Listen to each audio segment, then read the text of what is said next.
8వ తారీఖు మీ అందరికీ తెలిసిందే. ఆకువీళ్ళలో నేను అక్కడ ఎప్పుడో పురాతన 100 సంవత్సరాల పైబడిన రామాలయం సందర్శించడం జరిగింది. ఆ సందర్శించడానికి కారణం పేపర్లో 7వ తారీఖు, ఈ నెల 7వ తారీఖు న్యూస్ పేపర్లో రామాలయం వార్త సాక్షి వైఎస్ఆర్ కాంగ్రెస్ పార్టీకి చెందిన పత్రిక అయిన సాక్షిలో రఘుకుల తిలక రారా అని పాటలు పాడుకుంటారు, కానీ రాముణ్ణి కాపాడుకోవటానికి రఘురాముడు ఏడి అనే విధంగా ఒక పెద్ద శీర్షికే అక్కడున్న ఆ దేవాలయం ఫోటోలు, రాముని కొంచెం దెబ్బతిన్న సీతారామ లక్ష్మణ ఆంజనేయ స్వామి విగ్రహాలు అన్నీ కూడా అక్కడ చూపెట్టడం జరిగింది. రామయ్య ఇటు చూడవయ్య అనే టైటిల్, ఆ లోపల కూడా మ్యాటర్ అంతా చాలా స్పష్టంగా రాయటం జరిగింది. సాక్షి పత్రికలోనే మరింతలా రాముని గురించి, రాముని పట్టించుకునేవారు లేరు అని రాయటం కాస్త ఆశ్చర్యం అనిపించినప్పటికీ నేను నిజాలు తెలుసుకోవటం కోసం ఒక టీంని, అంటే శుభ్రం చేయట్లేదు, కనీసం శుభ్రానికి కూడా నోచుకోలేదు అని అంటే, నేను మా అక్కడ పార్టీ వ్యవహారాలు అన్నీ చూసే ఉమా గారికి నేను ఫోన్ చేసి అది క్లీన్ చేయించాలి, సాక్షి పత్రికలో ఇలా వచ్చింది, కనీసం మరి రామాలయాన్ని మనం ఎన్నో దేవాలయాలు నిర్మించాలి, హరిజన మన దళిత వాడల్లో దేవాలయాలు నిర్మించాలి, తిరుమల తిరుపతి దేవస్థానం ఆర్థిక సహాయం కూడా చేస్తుంది అని ఓ పక్క ప్రభుత్వం చెప్తూ ఉంటే, ఉన్న ఆలయాలు కనీసం క్లీన్ కూడా చేయకపోవటం అనేది చాలా దారుణం ఉమా, వెంటనే క్లీన్ చేయాలి అని చెప్పి నేను ఆయనకు చెప్పటం, ఆయన క్లీన్ చేసే ప్రయత్నాలు జరుగుతూ ఉంటేనే మరి ఆ పక్కన కాలనీలో ఉన్నవారు మేమంతా దళిత క్రైస్తవులం అని చెప్పి వచ్చి అడ్డగించి వారిని తరిమివేయటం జరిగింది. ఎప్పుడైతే కనీసం క్లీన్ చేయడానికి కూడా ఒప్పుకోలేదో, ఇది కొంచెం విపరీతమైన పరిణామంలాగా నాకు అనిపించి నేను 8వ తారీఖు స్పాట్లోకి వెళ్ళటం జరిగింది. ఆ క్లియర్గా నేనే ప్రత్యక్షంగా చూద్దాం అని వెళ్ళటం, అక్కడ సీతారామ హనుమాన్ సమేత సీతారామ లక్ష్మణ విగ్రహాలు, అలాగే ఒక నందీశ్వరుని రాతి విగ్రహం, ఇవన్నీ కూడా అక్కడ చూడటం జరిగింది. కొందరిని నేను వెళ్ళి ముందే వాకప్ చేస్తే, ఎన్నో శ్రీరామనవములకి అక్కడ పానకం తీసుకున్నాం. ఎంతోమంది కొన్ని తరాల వాళ్ళు, అంటే ఇప్పుడు ఒక 70-75 సంవత్సరాలు ఉన్నవాళ్ళు వారి చిన్నతనంలో ఆ గుళ్ళోకి ఎన్నోసార్లు వారి తల్లిదండ్రులతో, అప్పట్లో బహుశా అందరూ హిందువులుగా ఉన్న రోజులు కావచ్చు, మరి కాలక్రమంగా మరి చాలామంది మతం మార్చుకుని ఉండవచ్చు. ఏదేమైనా 1932 రీసెటిల్మెంట్ రిజిస్టర్ 1932 అనేది ఈ ల్యాండ్ డాక్యుమెంట్స్ అన్నిటికీ అత్యంత ప్రామాణిక పత్రం. సో అందులో చాలా స్పష్టంగా అక్కడ ఇదిగో గుడి అని చాలా స్పష్టంగా రాసి ఉంది. సరే, కొంతమంది అరనీలి కోట్లు, అంటే కోట్లు అంటే కోట్ల నెంబర్ కాదు, కోటు వేసుకునేవాడు అని, నీలి రంగు అరకోట వేసుకుని నోటుకొచ్చినట్టు మాట్లాడుతున్నారు. అరనీలి కోటు మరి అది హిందువుల గుడి, ఏదో సమ్ దేవత అని ఏదో చెప్పినట్టుగా నాకు ఎవరో చెప్పారు. సో నీలి చిత్రాలు నేను పెద్దగా మరి నీలిరంగు కోటు వీడియోలు నేను చూడను, ఎవరో చెప్పారు, గతంలో చూసా, ఇంకా తర్వాత చూడటం మానేశాను. ఆ నీలి కోటు చెప్పిన దాంట్లో ఎవరో దేవత గుడి అన్నట్టుగా చెప్పారు, అతను అలా అన్నాడని. ఏదైనా గుడి అంటే చర్చ్ కాదు, గుడి అంటే గుడే. సో అక్కడ విగ్రహాలు ఉన్నది, రాముల వారి పురాతన విగ్రహాలు ఉన్నాయి, నందీశ్వరుని విగ్రహం కూడా ఉంది. సో అక్కడ దేవాలయ పునర్నిర్మాణం జరగాలి అని చెప్పి ఆ ప్రాంతంలోనే ఉన్న రామభక్తులు కోరుకున్నారు. ప్రభుత్వ పాలసీకి కూడా ఇది అనుగుణంగా ఉంది.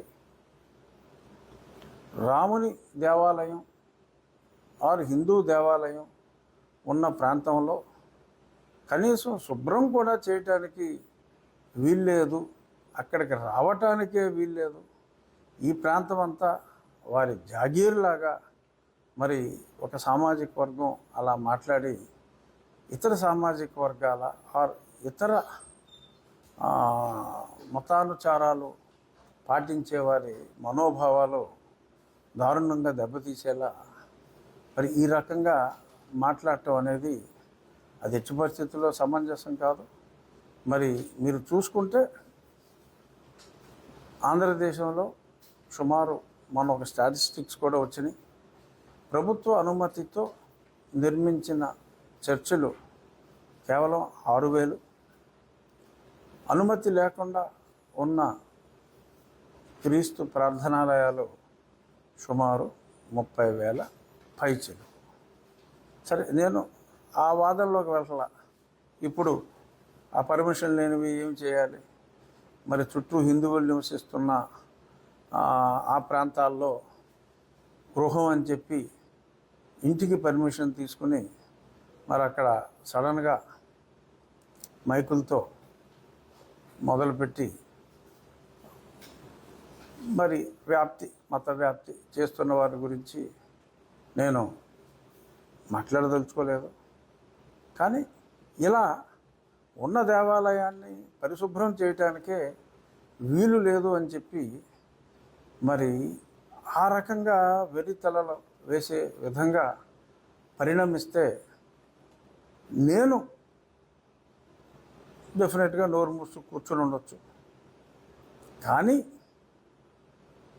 ఆ ప్రాంతాల్లో అనుమతి లేకుండా హిందువుల నివాస ప్రాంతాల్లో చాలా చోట్ల దేవాలయాల అనుమతితో నిర్మించిన దేవాలయాల పక్కన అనుమతులు లేకుండా ఉన్న ఈ చర్చిల ఉనికిని నా నోరు మూసుకుని నేను ఉండొచ్చు. నీలి కోట్లను చూసి భయపడిపోయి నేను నోరు మూసుకుని ఉంటే ఉండొచ్చు. అరనీలి టోటల్ నీలి కోట్లు చూసి అంటే వాళ్ళు ఊహించుకుంటూ ఉంటారు కదా నేను భయపడిపోతానని. నిజంగానే భయపడిపోయాం అనుకుందాం ఫర్ సపోజ్. కానీ ప్రజలు అందరూ ఈ అరకోటికి ఫుల్ కోటికి భయపడరు కదా, మరి వాళ్ళ రియాక్షన్ ఉండొచ్చు కదా. సో ఇలా ఇతరుల మనోభావాల్ని దెబ్బతీయటం అనేది సమంజసం కాదు అని చెప్పి నేను తెలియచేస్తూ, ఇప్పుడు ఆకువీడు ఉండి నియోజకవర్గం సస్పెన్షన్లో ఉన్నాడు. ఏంటి సంబంధం? క్రైస్తవుల సమస్య. అతను క్రైస్తవుడు కాదు అంటున్నాడు. క్రైస్తవులు కాని వాడికి సమస్య ఏంటి? ఎందుకంటే వాళ్ళు వీడియోలో చెప్పారు కదా, మేమందరము క్రైస్తవులము, ఎచ్చడ హిందువు లేడు అని చెప్పారు కదా. మరి చెప్పినప్పుడు మరి అతను సరే ఎనీహో అతని గురించి మనకి అనవసరం. నేను చెప్పేది ఏంటంటే ఈ సంఘటన జరిగిన తర్వాత నేను టీటీడీ సహకారంతో నిర్మిస్తాం అని చెప్పిన తర్వాత నాకు 100 మందికి పైగా ఫోన్లు చేశారు, కొన్ని వేల మెసేజ్లు వచ్చినాయి. సోషల్ మీడియాలో కామెంట్స్ రూపంలో అయితే కనీసం 1,00,000 కామెంట్స్ ఉంటాయి. 5,000 10,000 వ్యూస్ ఉన్న ఛానల్లో కూడా ఈ వార్త లక్షల్లో, 6 లక్షలు, 7 లక్షలు, 8 లక్షలు, 2,000 3,000 కామెంట్స్ ఈ రూపంలో ఎవరైనా చదువుకోవచ్చు. అది నెట్లోనే ఉన్నాయి. మీరు మన భక్తుల సహకారంతోనే అయోధ్యలో రామ మందిరం నిర్మించినట్టుగానే ఇక్కడ ప్రభుత్వ సహాయం లేకుండా భక్తుల వితరణతోనే ఆ దేవాలయం నిర్మిస్తే బాగుంటుంది రాజుగారు అని చెప్పి ఎంతోమంది నాకు చెప్పారు. నేను కూడా అనుకున్నది ఏంటంటే, రాముని ఆరాధించే హిందూ ధార్మిక సంస్థలని ఇన్ఛార్జిగా, అంటే వారి నేతృత్వంలో, వారి సారథ్యంలో ప్రముఖ శిల్పి, తిరుమల తిరుపతి దేవస్థానంలో ముఖ్య స్థపతిగా, అలాగే శిల్పారామం చీఫ్ ఎగ్జిక్యూటివ్గా ఎన్నో సంవత్సరాలు పనిచేసిన శివనాగిరెడ్డి గారు, శిల్పశాస్త్రం మీద ఆయన ఆర్కియాలజిస్టు, శిల్పశాస్త్రం మీద ఎన్నో పుస్తకాలు రచించిన వ్యక్తి, ఎన్నో దేవాలయాలు, కొన్ని వందల దేవాలయాలు నిర్మించిన వాస్తుశిల్పి, స్థపతి. వారితో పూర్తిగా రాతి కట్టడంతో, అంటే కొన్ని వందల సంవత్సరాలు నిలబడి ఉండేలా పూర్తిగా రాతి కట్టడంతో, అక్కడ స్థలం తక్కువ ఉంది కాబట్టి ఆ స్థలంలోనే అత్యంత సుందరంగా పూర్తిగా రాతితో రామాలయాన్ని అక్కడ నిర్మించాలంటే ఎంత అవుతుంది అని కూడా అడగటం జరిగింది.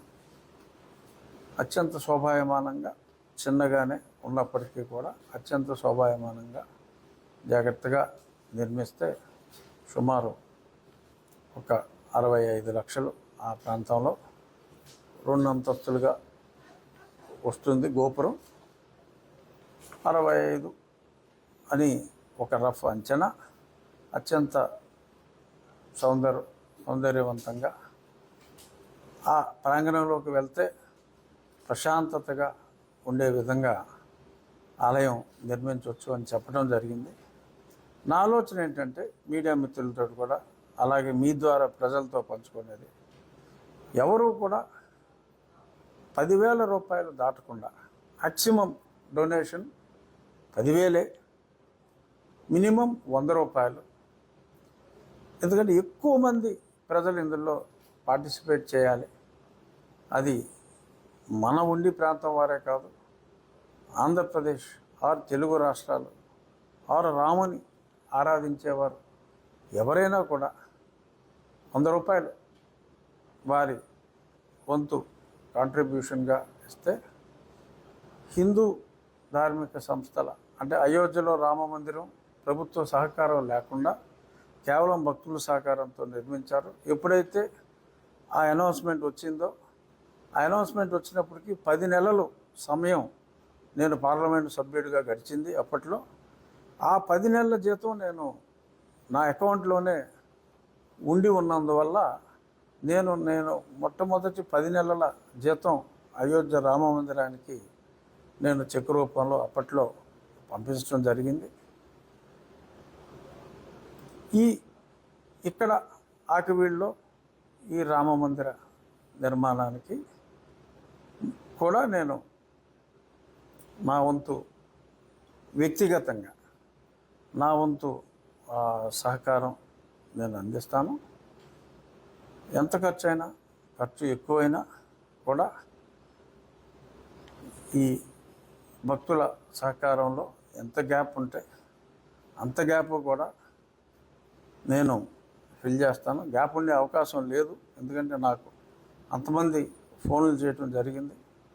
సో ఎటువంటి ప్రభుత్వ సహకారం లేకుండా ఆ దేవాలయ స్థలంలో దేవుని ఆరాధించే, రాముని ఆరాధించే, రామతత్వాన్ని గౌరవించే భక్తుల సహకారంతో ఆ ఆలయం నిర్మించాలి అని నా భావన.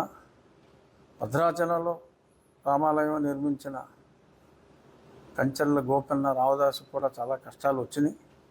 అలాగే రాజకీయంగా మరి కొన్ని ఇబ్బందులు వస్తే రావచ్చు. సంకల్పం మంచిది. ఈ శ్రీరామనవమి నాటికి నేను రాబోయే 1-2 రోజుల్లో ఆ హిందూ ధార్మిక సంస్థలు ఎవరైతే రామతత్వాన్ని బోధిస్తున్నారో ఆ రామతత్వాన్ని బోధించే, రాముని ఆరాధించే ఆర్గనైజేషన్స్తో మాట్లాడి వారి బ్యాంక్ అకౌంట్ కూడా వారి నేతృత్వంలోనే ఉండేలాగా అంతా పారదర్శకంగా వారి నాయకత్వంలో స్థపతి డిజైన్లన్నీ కూడా స్థపతి గారి నేతృత్వంలో డిజైన్లన్నీ ఫైనలైజ్ చేసి ఆ దేవాలయం సాధ్యమైనంత తొందరగా నిర్మించాలనేది, వచ్చే శ్రీరామనవమి నాటికి పూర్తి చేయాలి అనేది కోరిక. ఖచ్చితంగా నా విన్నపం కూడా అక్కడున్న నిన్న మొన్న గొడవ చేసిన మేమందరం క్రిస్టియన్సే అన్న అని గొడవ చేసిన వారికి కూడా నా వినతి ఏమిటంటే, అక్కడ నేను వెరిఫై చేశా, మరి సెన్సస్ ప్రకారం అతి తక్కువ మంది క్రిస్టియన్స్ ఉన్నారు. ఇన్ రియాలిటీ చర్చికి వెళ్ళటం కానీ వారి మరణానంతర కార్యక్రమాల నిర్వహణలో ఫాలో అయ్యే రిచువల్స్ కానీ ఇవన్నీ చూస్తే చాలా ఎక్కువ శాతం క్రిస్టియన్లు ఉన్నట్టుగా తెలిసింది. కానీ అది మనం నమ్మలేం, ఎందుకంటే వారి సర్టిఫికెట్సే మనకి ప్రామాణికం కాబట్టి. ఆ సర్టిఫికెట్స్లో మరి మెజారిటీ పర్సంటేజ్ హిందువులే ఉన్నారు కాబట్టి, సరే వారు హిందువులా క్రైస్తవులా అన్నది 5 నిమిషాలు పక్కన పెడితే, అక్కడ ఇంకా ఇతర కులాల వారు కూడా దానికి 100 మీటర్ల పరిధిలోనే ఇతర సామాజిక వర్గాల వారు కూడా ఉన్నారు. ఒక దేవాలయం అంటే ఇప్పుడు కాలకూరులో మన గుడి ఉందంటే అది కాలకూరులకు కాదు, రాష్ట్రం అంతా కూడా అక్కడికి వస్తూ ఉంటారు. మావుళ్ళమ్మ గుడి అంటే భీమవరం వల్లే కాదు, రాష్ట్రం అంతా కూడా ఆ గుడికి వస్తూ ఉంటారు. అలాగా ఇది ఏదో ఒక కాలనీకో ఒక 10 కుటుంబాలకో సంబంధించింది కాదు. రాముడు ప్రజల ఆస్తి. అక్కడ రామాలయం అందరికీ కూడా, బయట నుంచి వచ్చే వాళ్ళకు కూడా అక్కడ రామాలయం అనేది ఒక చక్కటి ప్రమాణాలతో, వాస్తు పరిజ్ఞానంతో చక్కటి రామాలయాన్ని అక్కడ నిర్మించడం జరుగుతుంది. వీరు కూడా సహకరించాలి అని చెప్పి కోరుకుంటున్నా. అన్ని మతాల వారు చక్కగా సామరస్యంగా కలిసి ఉండాలి. క్రిస్టియానిటీ అన్ని మతాలు కూడా ఫైనల్గా చెప్పేది ఒకటే, బట్ ఎవరి దారులు వారివి. నీ దారిలోకి నేను అడ్డు రాను, వీరి దారిలోకి మీరు అడ్డు రావద్దు. అన్ని మతాలు పక్కనే ఆల్రెడీ చర్చ్ కట్టారు, ఉన్నామండి, రామాలయం ఉంది. రామాలయంలో చక్కటి రామాలయం నిర్మాణానికి సహకరించండి. మీరు చర్చ్ కడితే మీ చర్చ్ నిర్మాణానికి కూడా మేమందరం కూడా సహకరిస్తాం. ఇక మొన్న ఏదో ఒక ఇందులోనే వేశారు, అంటే ఎవడో మాట్లాడాడు, some Christian all India Christian organisation వారు, నేనేదో 23 చర్చిలు కొట్టేశానని, 3 మసీదులు కొట్టేశానని. మీ అందరికీ తెలుసు, విలేకరులు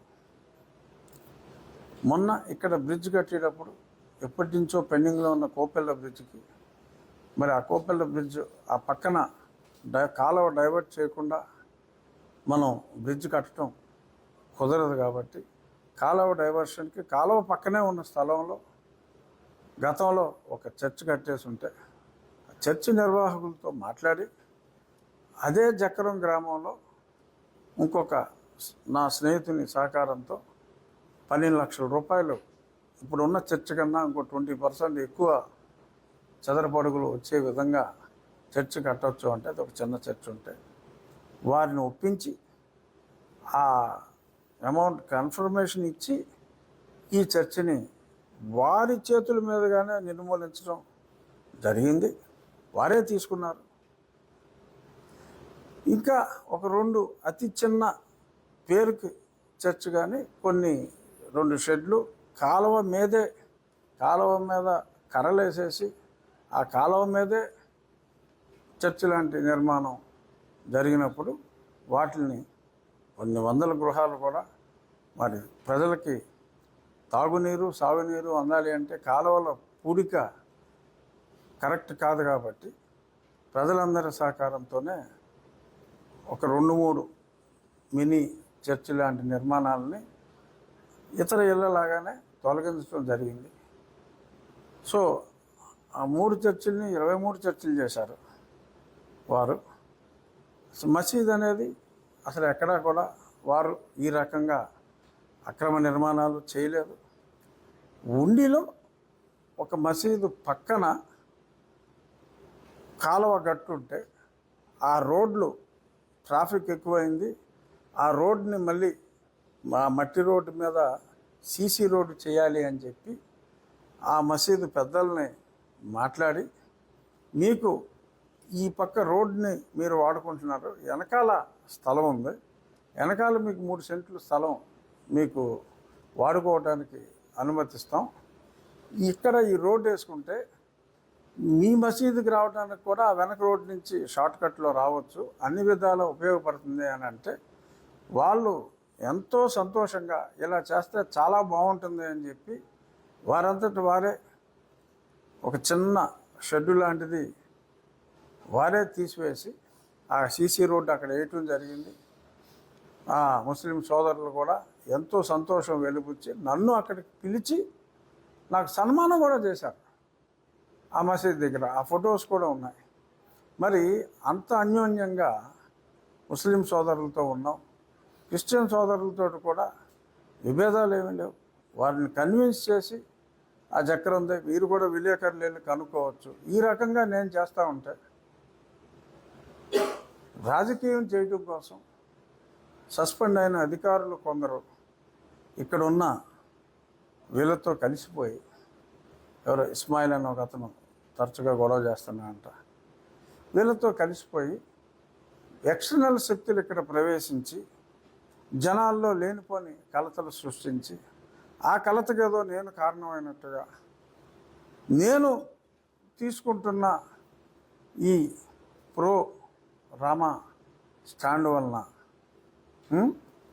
అరకోటుకున్న ఒకళ్ళిద్దరు కార్యకర్తలు బహుశా వాళ్ళేదో గతంలో మా కూటమికి ఓట్లు వేసినట్టు ఇప్పుడు ఆ 1.5 ఓట్లు మేము వెయ్యము అని చెప్పి బెదిరిస్తున్నట్టు మాట్లాడుతున్నట్టుగా అర్థమైంది. అర్థమైన వాళ్ళు 99% ఉన్నారు. అర్థం చేసుకున్న వాళ్ళు 1-6% ఉన్నా దానికి ఇటువంటి వాళ్ళ ట్రాప్లో పడితే మనం చేయగలిగేది ఏమీ లేదు. విజ్ఞత కలిగిన ప్రజలు ఏ మతం వారైనా సరే పారదర్శకంగా వ్యవహరిస్తున్న నా తీరుని ఇక్కడికి వచ్చి ప్రత్యక్షంగా మీరు తెలుసుకోండి తప్ప అరనీలి కోటు పూర్తి నీలి కోటు పేలే అవాకులు చవాకులు నా నియోజకవర్గం వరకు వచ్చి ఇక్కడ జరిగిన అభివృద్ధి ఏమిటి, ప్రజల అభిప్రాయం ఏమిటి, ఎవరో ఒకళ్ళిద్దరూ వాళ్ళ దగ్గర పేమెంట్లు తీసుకుని మాట్లాడే వాళ్ళ గురించి మాట్లాడే స్థాయి కూడా నాది కాదు. సో నేను అత్యున్నత రాజ్యాంగ పదవిలో ముఖ్యమంత్రి చంద్రబాబు నాయుడు గారు నన్ను నియమించారు కనుక ఇంతకు మించి నేను నా స్థాయికి తగ్గి వేరే వ్యక్తుల గురించి నేను మాట్లాడకూడదు. జస్ట్ ఒక హింట్ ఇచ్చాను, ఈ కుట్రలో మీరెవరో భాగం కావద్దు. ఎక్స్టర్నల్ ఫోర్సెస్ ఇక్కడ కుట్ర పన్నుతున్నాయి. అక్కడ ప్రజల సహకారంతో అత్యంత సుందరంగా పూర్తిగా రాతి కట్టడంతో చక్కటి రామాలయం, అంటే అయోధ్యలో నిర్మించింది పెద్ద రామాలయం, ఇక్కడ ఒక చిన్న రామాలయం 65 లక్షల రూపాయల సుమారు ఖర్చుతో ప్రజల సహకారంతో ఆకివీడులోనే అదే ప్రాంగణంలో నిర్మిస్తాం. దానికి మరొక్కసారి అక్కడున్న ప్రజలు, వారు క్రైస్తవులు కావచ్చు, హిందువులు కావచ్చు, ఏ కులం వారైనా కావచ్చు, అందరి సహకారం కూడా ఉంటే బాగుంటుంది అని తెలియజేస్తూ వచ్చే శ్రీరామనవమి నాటికి అక్కడ రామాలయంలో తప్పకుండా మనం ప్రార్థనలు చేయగలము అని చెప్పి ఆశిస్తున్నా. ఏమన్నా ప్రశ్నలు ఉంటే అడగండి. ఈ ఆర్ఎస్ఆర్ చూపెట్టాను క్లియర్గా. ఇగో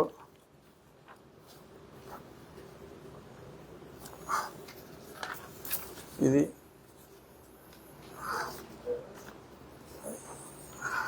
చెయ్యి సరిగ్గా పనిచేయట్లా. నంది బొమ్మ ఉందా? ఇక్కడ ఉందా? ఇందులో లేదు, ఇంకో దాంట్లో ఉంది. ఇది కూడా మనం క్లీన్ చేసిన తర్వాత ఆ తర్వాత చాలా డాక్యుమెంట్స్, ఇది 1991లో డాక్యుమెంటు. ఆ డాక్యుమెంట్లో కూడా ఉత్తరం రామాలయం